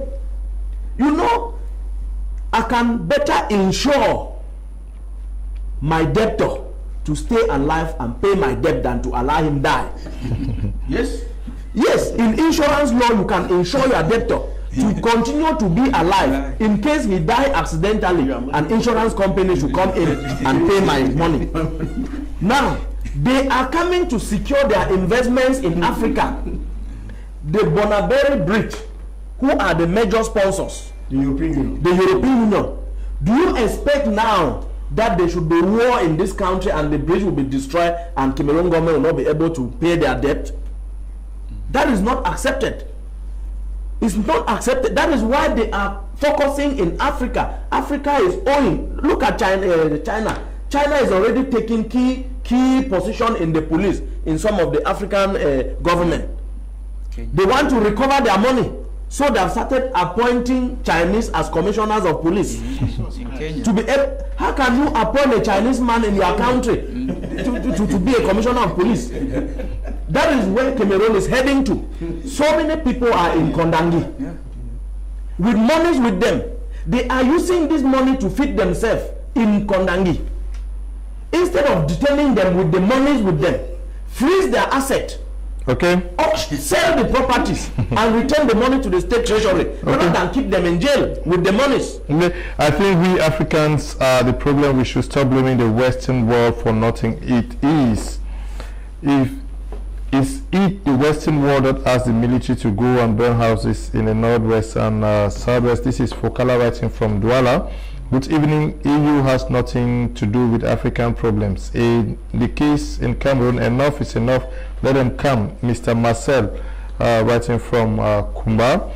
If African countries are still answerable to the Western organizations like the UN, EU, etc., then it is not a taboo for them to intervene. They have never solved a problem in Africa, but Cameroon's case may make history. This is Jonathan writing from Bamenda. When this problem started, the Senate and the Parliament were silent. Houses have been burned, people have been killed. Now the EU wants to intervene. They are getting up to talk. They to stay away. Let the EU take over. This is Baba writing from Cape Town. Hello, good evening to everybody on board. The EU need to do more of actions like sanctions on Cameroon than words. And concerning the EU is a failure to Africa as a whole. The government of Cameroon is just not serious, because ending this crisis. Okay, this is Daniel writing from Douala here. The Western world has every right to interfere and carry out checks, especially when human rights violations is being perpetrated by the military, like the case in Cameroon. This is Chi Renex writing from Bafmeng. Yes, Western nations should interfere because we Africans are. This is Nyo Muloko.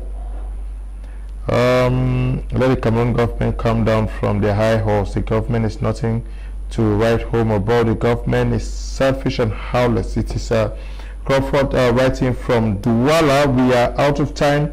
I'll ask this one last question to you all. Do you think the government at times is playing double standards? When they need the international community, they call them. When things get bad, they say no. Yeah, I believe the government is doing that. And the whole issue is the government of Cameroon is very intelligent at playing such game is concerned. And then what I'm pleading on them is just that Cameroonians are growing their minds are changing. They are having a change mentality toward the nations, so they should not believe that the nation that maybe they have taken who stayed for a long time will still remain in their hands. That should be careful. And then for the European, for the Western world, that they should intervene positively, looking for a peaceful way, and then a policy of disarmament for the, in the world. From African states? Yes, the whole of Africa is playing, African governments are playing almost a double standard. They get all their financing, their project financings are coming from Western countries. But when it comes to Western countries telling them what to do, they start complaining of interference into internal matters. So they are playing double standard. If you don't want them to intervene in your matters, don't go meet them for monies. Just use what you have. Okay, how do we effectively stop Western intervention? Briefly, we're out of time. I know we're out of time, but in order to stop it, first of all, thank there's one great president that we have in Africa, especially Central African state, we call Idriss Déby Itno, who brought something very important as far as France CFR was concerned. But our president, the president of the Republic of this country, never accepted and refused to even several times send the representative. I'm saying, okay, most of our countries in Africa are playing double standard because you can't borrow money from somebody and at the same time when that person wants you to stand upright, you now complain that you are a sovereign state. Sovereign state do not borrow money from people. Don't borrow. Sovereign state don't borrow. Yes. Yes, for us, for them to stop the intervention of the foreign powers, let them make their citizens, especially the youth, they should make their youth, they should stop running away from the country, because that's what the white man is seeing. They see people dying in the Mediterranean Sea. Our sisters are passing through here. But I'm sure France and America also borrow because they have huge debt. So you will see our sisters returning from the Middle East crying. You see them at the airport returning, and you see people that very time going to those countries. In the Mediterranean Sea, you see ships, you see youth dying there, and you see youth going through the very road, which means that I'm talking to our authorities that your children are running away because it is not going. What they are saying that they are doing as solutions, they should revise them. Hi, good evening to you people at the studio, the West. Okay, this is Billy Bob writing from Boya. Hi, good evening to you people at the studio. The West gives us money and military support when the going is good. But when they also talk about the ills of the country, we say it's interference. Who is fooling who? The worst partners of Cameroon are the Chinese and Russians. Billy Bob accept our sincere sympathies we share in what you are going through. We need the EU let the EU come and tell us the truth. Our government is tell us but sweet things. I don't know what you mean. Good evening to you. Thank you for that message. That issue about China is true, because when you stop a taxi, no coin enough is enough. My name is Paul, writing from Douala. If one is incapable to provide solutions to your problems in the house, then you are indirectly calling your neighbors to provide solutions for you. This one says the worst person to trust is the one who beats you and smiles. That's how the European countries work. They ignite a problem and make their money. Africans are still under slavery, but believe it's a new dawn for Africa. The wind of change is blowing. This is Mandela writing from Kumba, talking about how to stop the European Union from interfering in our problems. This whole regime has to go down first and let another with more democratic mentality, not just paper democracy. Precious from Pinja. This one says, hello, good evening to you all in the studio. The Paul Biya rain has failed with we the Cameroonians. Okay, good evening. I think it is time for the government to repent. If not, the crisis will be worse than Sudan case in years to come. Thanks. This is Subse writing from Bomenda. Hi, if father cannot handle the problems of his house, somebody else is supposed to help him. This is Chris writing from Kumba. I want to thank you all who took time to watch, especially those who participated by way of sending text messages. Mr. Ignatius, we're glad to be part of the show. Thank you very much. The pleasure is mine. Barrister Carl, thank you for coming. Thank you. Let me rectify one thing. Those who beg money are not sovereign states. Okay. The US at times they borrow money from the FMI, but we beg and misuse in place and keeping our houses in the bushes. Mr. Modi, thank you for coming. It's my pleasure to be here once more. Okay. Mr. Tasha. Thank you very much. I'm so grateful being here, and then I wish to.